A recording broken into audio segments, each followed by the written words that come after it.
¿Qué tal? Nuevamente nos encontramos aquí.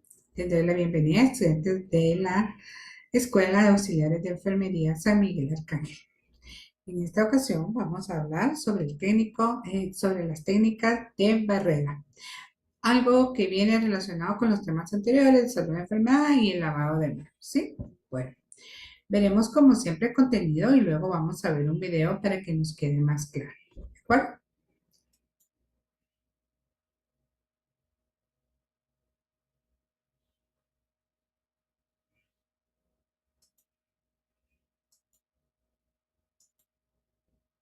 Bueno, entonces vamos a hablar en esta ocasión de las barreras de bioseguridad. ¿Qué pasa con las barreras de bioseguridad dentro de nuestra profesión? Las barreras de seguridad se definen como un conjunto de medidas utilizadas por el equipo de salud para gestionar los riesgos potenciales relacionados con la atención a pacientes. Por lo tanto, son importantes para garantizar la seguridad de ellos y la nuestra.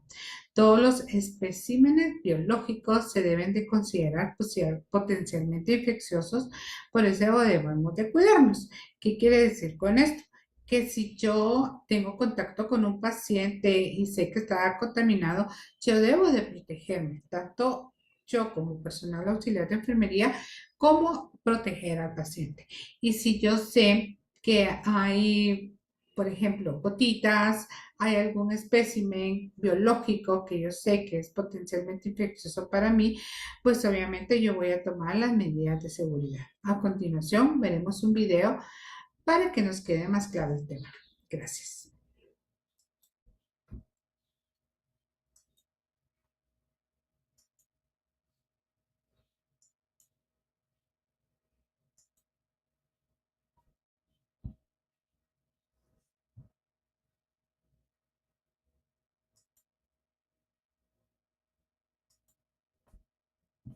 Barreras se han diseñado con el fin de prevenir la diseminación de microorganismos entre el paciente, personal hospitalario, visitantes y equipos. Las precauciones de aislamiento hospitalario buscan cortar la cadena de transmisión del agente infeccioso, disminuir la incidencia de infección nosocomial, prevenir y o controlar enfermedades, brindar calidad en la atención a los pacientes, controlar la emergencia hospitalaria de nuevos patógenos adquiridos en otras instituciones o en la comunidad. Las precauciones estándar son las medidas más importantes para la prevención de las infecciones intrahospitalarias y su objetivo es reducir el riesgo de transmisión de microorganismos a través de la sangre, los fluidos corporales, la piel no intacta y las mucosas. Estas medidas deben aplicarse a todos los pacientes, independientemente del diagnóstico y del conocimiento de la presencia o no de una posible infección. Las medidas que componen las precauciones estándar son: lavado de manos es la medida más importante para evitar la transmisión de microorganismos. Se debe de distinguir dos tipos de lavado de manos, el higiénico y el aséptico. Y equipo de protección personal, que es un conjunto de elementos utilizados para proteger al personal sanitario tanto del paciente como de su entorno.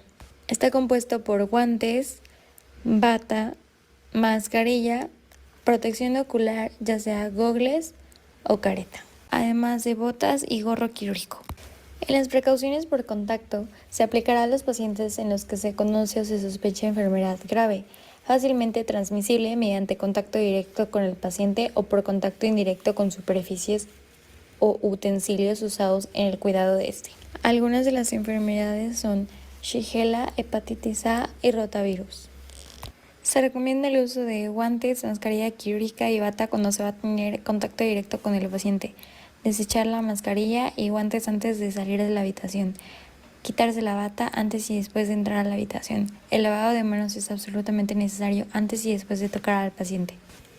En el aislamiento por gotas, la transmisión ocurre cuando partículas mayores de 5 micras generadas al hablar, toser o estornudar quedan suspendidas en el aire hasta 1 metro de distancia al hablar y hasta 4 metros al toser o estornudar. Se recomienda un cuarto aislado y en pacientes con un mismo germen pueden compartir la misma habitación. Además de visitas restringidas y la puerta siempre cerrada. Lavado de manos antes y después de tocar al paciente. Mascarilla quirúrgica KN95 y protectores oculares como los gogles. Guantes y bata solo si hay riesgo de salpicadura. Dentro de las precauciones de transmisión aérea se define como el aislamiento que se debe de tener cuando la diseminación de partículas menores de 5 micras permanece suspendidas en el aire por largos periodos de tiempo y así son inhalados por huésped susceptible. Se recomienda un estricto lavado de manos al estar en contacto con el paciente o sus fluidos. Tapabocas de alta eficacia como lo es el KN95. Y bata solo si hay riesgo de salpicadura. Dentro de las precauciones de aislamiento inverso o protector, trata de proteger a pacientes inmunodeprimidos de infecciones y a pacientes febriles de posibles sobreinfecciones.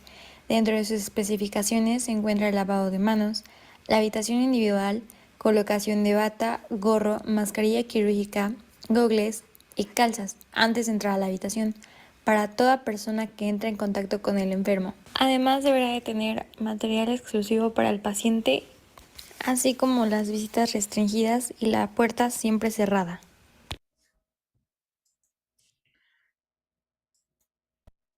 Bueno, entonces ya nos dimos cuenta de lo importante que es la prevención de las técnicas de barrera, tanto para el personal de salud como para el paciente. Bueno, muchas gracias, nos vemos en la próxima.